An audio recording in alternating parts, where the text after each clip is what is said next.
You're listening to the Bar Business Podcast, where every week your host, Chris Schneider, brings you information, strategies, and news on the bar industry, giving you the competitive edge you need to start working on your bar rather than in your bar.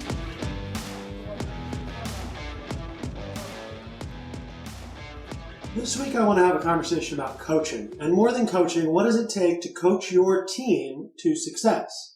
What can you do to enable those in your bar to make you more successful and to make themselves more successful?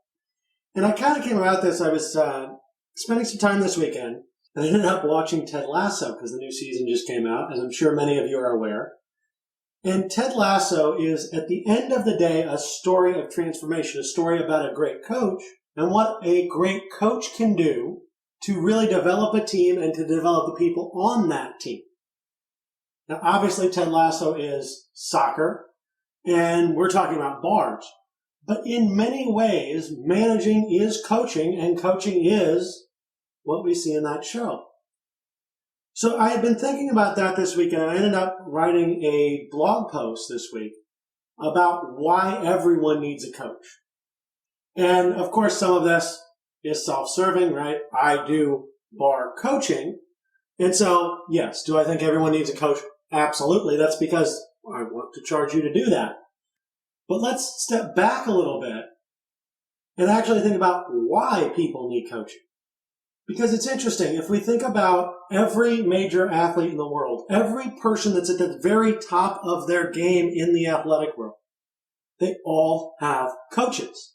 And you say to yourself, well, why does someone that can run faster than everyone else in the world need a coach? Why does the best high jumper in the world need a coach? Why does the best wrestler in the world need a coach?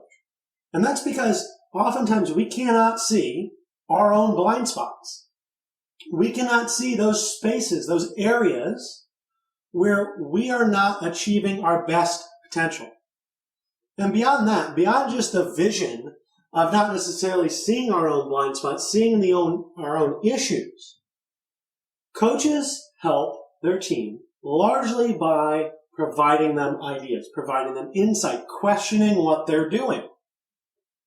To a great extent, both business and sports are a game. And it's a game where you absolutely have to constantly question what you're doing and question if what you're doing is the best thing you can do. And coaching fundamentally does that. Coaching fundamentally allows you to have someone, or if you're the coach for your team, allows you to point out where those blind spots may be and to help develop people, to help make them better, to help make them stronger in the long run. One way I like to put this is that if we think about consulting, if we think about someone that's just going to come in and tell you what to do for your business, they're going to give you a fix. They're going to say, hey, here's a system. Here's how you deploy this system. Here you go. Coaching is teaching a man to think. It's saying what's going on. It's asking the questions. It's building a relationship and rapport that then allows you to look at what you're doing yourself and to develop your skills. Likewise, when you talk about a bar owner or a bar manager inspiring their team, their folks on the field, which in this case, right, is in a bar, not a sports field, but it's the same thing. We're not going to just say, hey, this is how you make a drink. Hey, this is exactly how I want this recipe prepared. Obviously, that's important. But at the same time, we have to develop people's skills. We have to give them the tools to know how to do things. We have to develop that talent. We have to make them better, because that's at the end of the day, as bar owners, as bar managers, how we put more money in our pocket. So every great team, every ownership team, every management team, every team in business, in life, in sports, every team everywhere needs a coach, period. And here's the other side of that. If you can coach your team, if you can develop people, if you can show that you will take the time and energy and passion to develop the people that work for you, guess one of the wonderful side effects of that? You will never have trouble finding talent. Because when other folks come in and they see the lengths that you will go to, they see the way that you develop people, the way that you coach your team to success, they're going to want to be a part of that team. Just like a top football player wants to play for the team that won the Super Bowl the prior year because they know that they will be pushed. They know that that can make them more successful in the long run. If you can provide an environment where the folks in your bar are being coached and pushed, you will have people wanting to join your team. So as we go through today's episode, what we are going to be discussing in detail is things you can do to become the best coach your team can have, to make your team the most successful they can be, and to guarantee your future success because of the groundwork you can lay today. Now, the first thing to consider is, what do coaches do? And again, let's think of any sport you want to pick. But let's talk soccer for a minute. What does a soccer coach do? Is that coach telling people to run back and forth down a field and get some cardio in? Absolutely. Is that coach making people practice and get better at scoring goals? Absolutely. Is that coach pushing people to work as a team and putting them in spots where they create stress in order to make the team come together and achieve a higher level of performance? Yes. What that coach isn't doing, that coach is not running up and down the field himself or herself. That coach is not kicking the goals for the team. That coach is not standing in the goal and blocking those balls for the goalie. They do what they can to develop their team because they know when it's time to play the game, their team is on the field and they are standing on the sidelines rooting them on and helping to guide them through. Now, when we apply this to bars, we have to consider the fact that many times bar owners, bar managers, we want to jump in and help out. We want to get our hands dirty. And that is absolutely something we should do. I think it's a very important part of supporting your team when they're in the weeds to jump in and help out. But that's also kind of a last resort. If you have a server well, and your servers aren't getting drinks and your bartender is busy taking care of their bar rail, yeah, go make some drinks. But what we really want to do is we want to empower our people and give them the tools so that we don't have to do that. As owners, we really want to stand on the sidelines and watch everything go and then be able to sit there with support, sit there with small tweaks, sit there and give them new plays that will allow them to be successful. Not do the work for them. So a lot of coaching is about delegation, and that's very hard for a lot of managers and owners in the bar business. Most of us, myself included, when I own a bar, do not want to delegate. We want to do. We want to be on that field with them.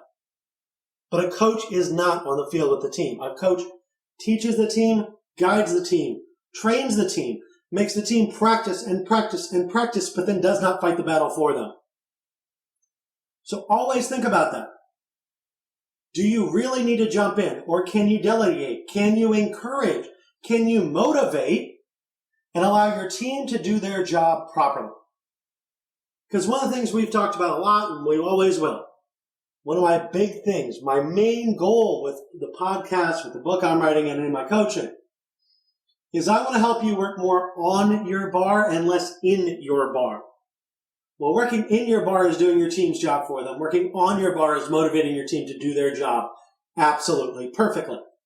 So if you really want to be a coach, that is how you work on and not in your bar.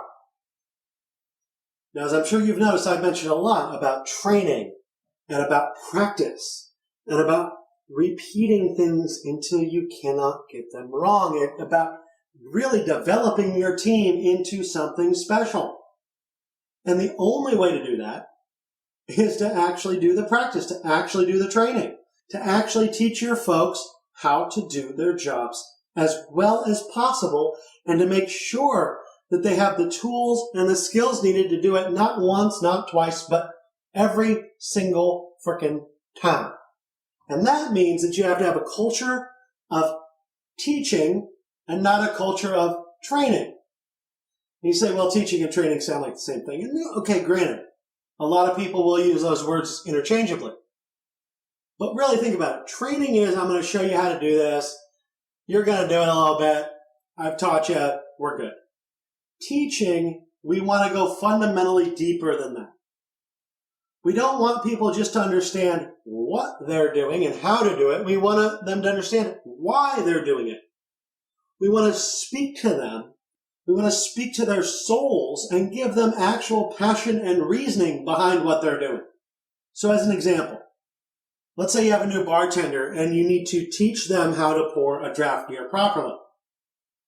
And pouring a draft beer properly in bars in general is one of the most important things we can do because draft beer has a hideously high percentage of waste in most establishments. In fact, draft beer is not normally near as profitable as it should be because there is so much waste involved. So it is absolutely crucial that you teach your team exactly how to pour a beer. And one of the things that you see bartenders do in almost every bar in the world, and they do this way more than they should, especially when it's the first beer of the day they're pouring off that tap, or if you have one of these bars that has 30, 40, 50, 100 taps, some of those taps don't get poured much. And we all know when you open a tap that has not been opened for a little bit, even if it's overnight, you're going to get excess foam. And almost every bartender in the world will keep pouring that beer, and they'll just let some of the foam drain off over the side. But that foam draining off over the side is your profit. And if you teach a bartender how to pour a beer, if you say, okay, open this, hold it at a 45-degree angle, you're going to fill it up. As the glass fills up, you're going to straighten out the beer glass, and you're going to close it. You'll have a little bit of head. It'll be perfect. Okay, that's what they'll do. But when it comes to the point where that foam is dripping over the side, they're just going to assume, well, I have too much head. This is how I get rid of it.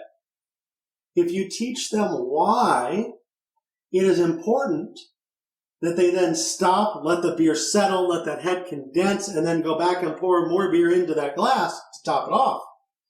You teach them why that waste matters to you, why that waste matters to them. Well, now they're going to be a lot more careful about how they pour a beer. So whether it's pouring a beer or anything else in your bar, you can't just train someone how to do something. You can't just show them how to do it. You have to explain to them the why behind it. You have to explain to them what it is you're really asking and why you want them to do that. When people understand the reason for doing something that you're trying to get them to do, they are much more likely to do it. Now, they might disagree with the reason and tell you to go screw yourself, in which case you might want to find different employees. But in general, the more you give people information, the more likely they are to do what you want them to do. Because you're not just training them, they're not just saying, you must do this way because I said so, which is never a good thing to do. You're saying, here's the proper way to do this, and here's why, and this is what I need you to do. And when you approach things that way, when you approach things as teaching rather than training, you'll find that you get much, much better results. So when it comes to teaching your team, coaching your team, as we all know, sports teams practice more than they play. Now, for a bar, right, we're not a basketball team. We're not going to play a game a couple nights a week and practice the rest of the week. We have to play a game every night of the week, and we might find some time to practice every once in a while. But what you do need to establish is at a minimum a monthly training meeting. You need to actually meet with your team and go over training, standards, culture points, like your mission and your vision and your core values. And you need to do this on a monthly basis. On a monthly basis, you need to sit down with them and work on developing their skills, developing their talent, and helping them be better at their job. Maybe you do this as a whole group sometimes. Maybe you're going to do a separate training meeting for the kitchen and the front of the house. And maybe you're even doing within the front of the house a separate training session for the bartender and your service staff. But you need to, at least once a month, engage every single person in your establishment in a training meeting.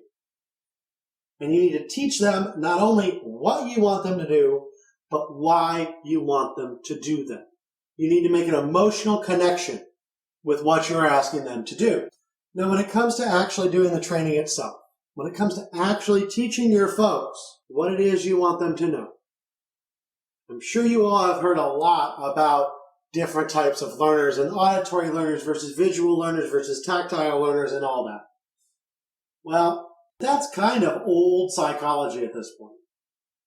Everyone needs to hear things. Everyone needs to see things. Everyone needs to do it themselves in order to fully learn something. So it's not that you have one type of learner or another. Everyone needs the exact same experience. Now, while some people absorb better through you speaking and other people absorb better through reading things, absolutely. So you should always make sure that you are giving people materials like handouts and other things they can look at, read, and review. But you also want to make sure that you're going over it very well in just explaining it to them. When I teach people, when I hold a training, I always like to follow a very simple pattern that probably many of you have heard, which is tell, show, do, review. For example, let's say we're teaching people to make a cocktail. And let's do something simple. Let's just say we're doing a traditional vodka martini with a little bit of vermouth, some vodka, couple olives. Nothing complex at all. First thing we're going to do is we're going to walk them through it step by step verbally. So we're going to start from the very, very basics. Get a martini glass. Check that martini glass. Make sure there's no lipstick on the rim. Make sure there aren't any smudges on the glass itself. Then we're going to take that glass, we're going to fill it full of ice, we're going to fill it full of water. That's so that we start to chill the glass, right? Now in a shaker, we're going to pour in some ice, we're going to put in 2.5 ounces of vodka. We're going to shake that vodka up. We're going to get it nice and cold. While we're doing that, we're looking at the guest, we're smiling, we're shaking it up by our heads to the side, putting on a show. Now, once we have that vodka cold, we're going to set that shaker down. We're going to grab the martini glass. We're going to empty it. Throw out the water and ice. We're going to take a bottle of vermouth. We're going to put a little bit of vermouth in. Frankly, I don't like vermouth in a vodka martini. I like to just swirl that vermouth in there and chuck it into the sink. You get the flavor of the vermouth. You get a nice coat on the glass, but you don't have any actual vermouth in the finished product. Take that shaker, pop the top off, put on a strainer, pour it into your martini glass. Right? Couple olives on a pick, garnish, done. Obviously, you're not going to describe it quite that quickly. Go into detail. Explain every single step. Explain exactly what you want them to do, how you want them to look, how they should stand. Every tiny little aspect. And the reason you do that is A, the details are hideously important. B, you'll have a consistent experience regardless of who's making that martini. And C, we aren't training. We are teaching. We are showing the optimal way to do it, period. So once we've explained this in great detail, now we're going to show them how to do it. Narrate it as you go, but actually go through all the steps, exactly how you laid out, and do it perfectly. Show them what good looks like. What is perfect for making this martini. From start to finish, period. After you've shown your team how to do that, now they're going to do it. So take turns putting them behind the bar. Everybody's making a martini. And on a side note, I suggest when you do training like this, don't use vodka, use water. Obviously that's cheaper. It's better for the bottom line. But make everyone go through the activity. Make everyone actually make that drink. And frankly, when we're teaching people, especially when we're looking at developing our staff as a whole, I would love to include servers in a training where we're teaching cocktails. Not only are we developing them, not only are we teaching them new skills, not only are we setting ourselves up for the next generation of great bartenders for our bar, they also now know more about that drink. They can explain it better to the customers at the tables. They can sell for you better because they understand everything going into it. But make everyone do it. And once you've made everyone do it, then have a conversation. Ask everyone how that went. Ask them what their thoughts are. Ask them what was difficult for them, what was easy for them, what made sense, what didn't. Have a conversation about what you just did. And that will help to solidify it in everyone's minds. That will help them remember what you discussed, why they're doing it that way, and make sure that they're going to do it the same way in the future. Now, if our goal is to make sure that that martini gets made that same way from now until forever, if we just do one training, if we just teach them how to do it once and then we never touch it again, they're going to forget. I'm sure most of you, like me, took physics, chemistry, some sciences like that in high school. And to be honest with you, I don't remember any of it.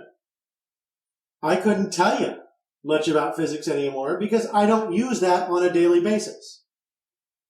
So just like your recollection of high school physics, your team cannot remember what you teach them unless you reinforce it down the road. So again, anytime we're going to teach something to our team, we're going to explain why, we're going to tell them exactly how to do it, we're going to show them how to do it, we are going to make them do it, and then we're going to sit down and review what we did and make sure that everyone is crystal clear on what happened and why and how to repeat that in the future. And then down the road, we have to reinforce this training over and over and over and over again so that we're not just getting it right once, we're not getting it right for a little bit, we're remembering it and getting it right forever. Now, coaching goes beyond just teaching people how to do something, just training them, just making them practice something.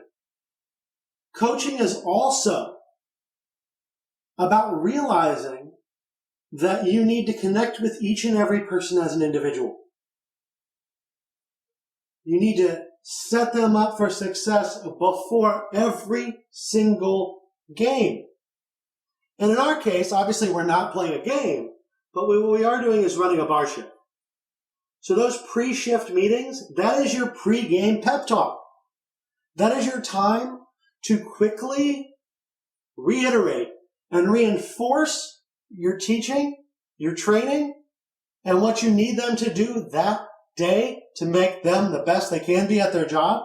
That is also your time to energize them and hype them up and get them ready for the shift.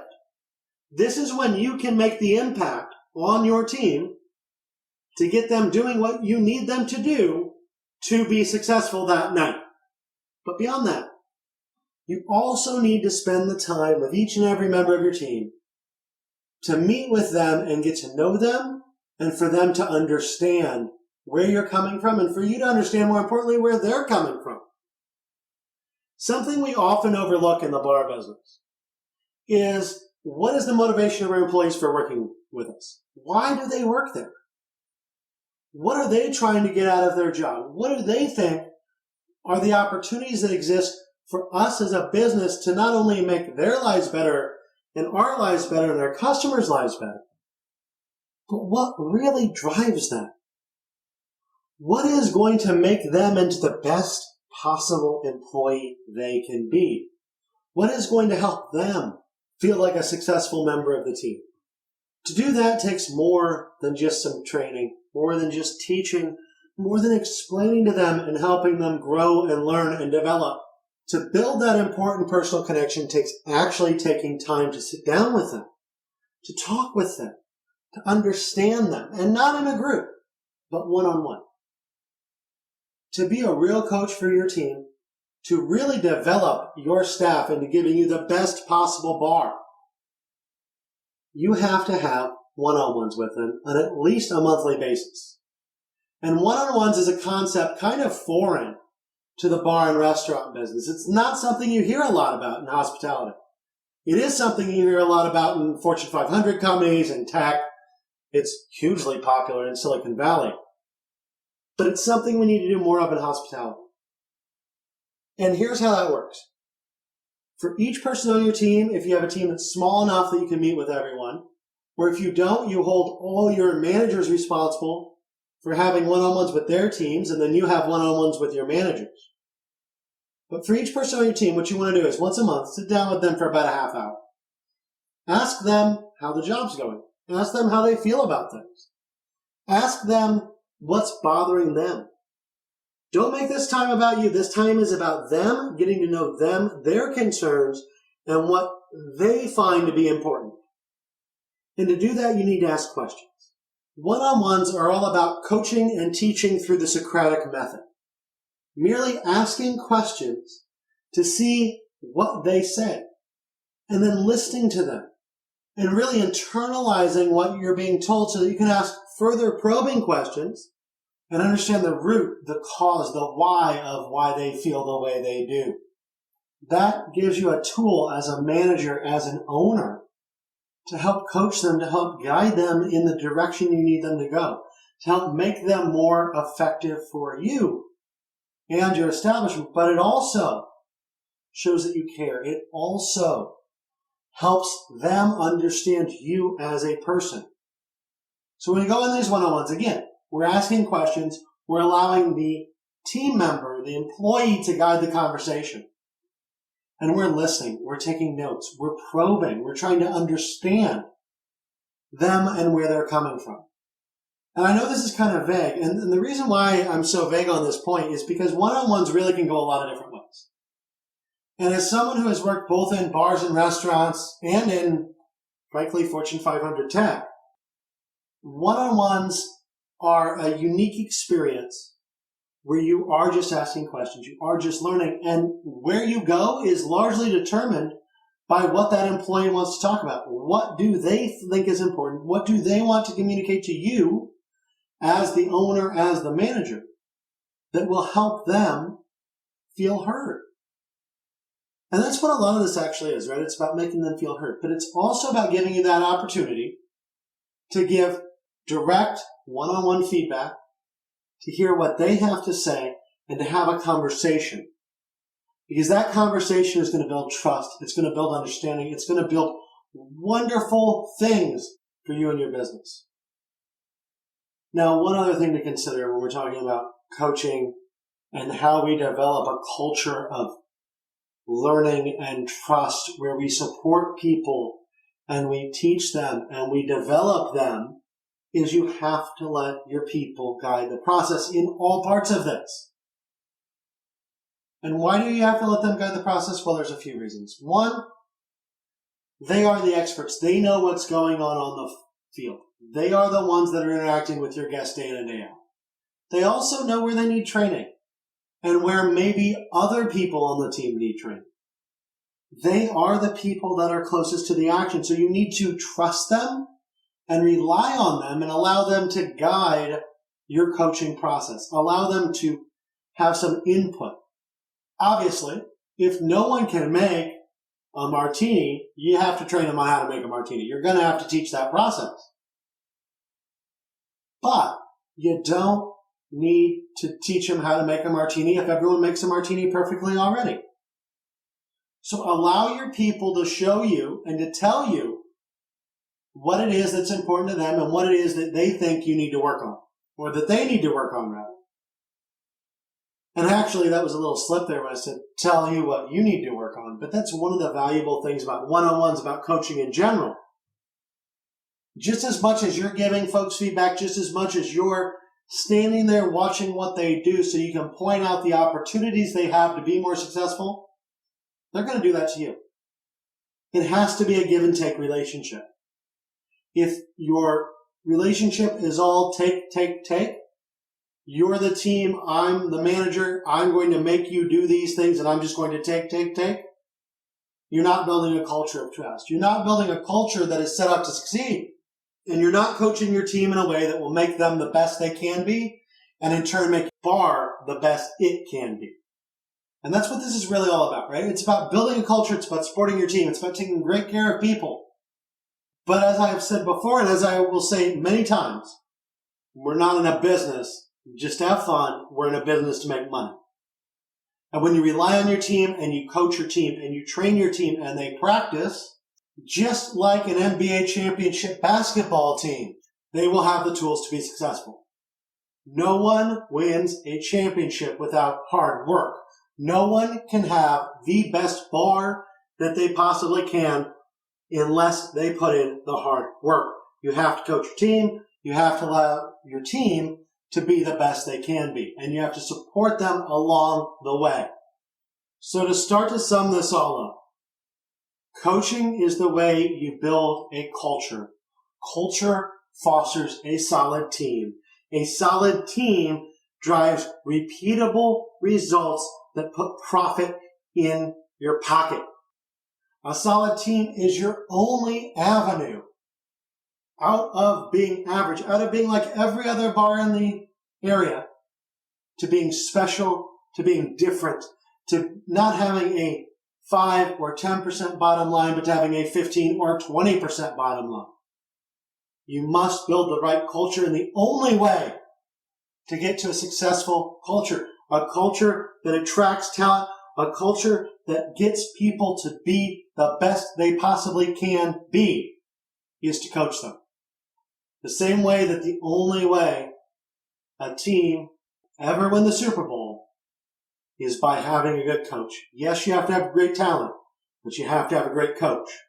And if you want your team to be capable of winning at the highest level, you have got to coach them and train them and teach them until they are capable of doing so. With that, have a great week, and we will talk again later. Thanks for listening to the Bar Business Podcast. Make sure to subscribe so you don't miss any future episodes. Check out our website at barbusinesspodcast.com and join our Bar Business Nation Facebook group for more strategies and tips.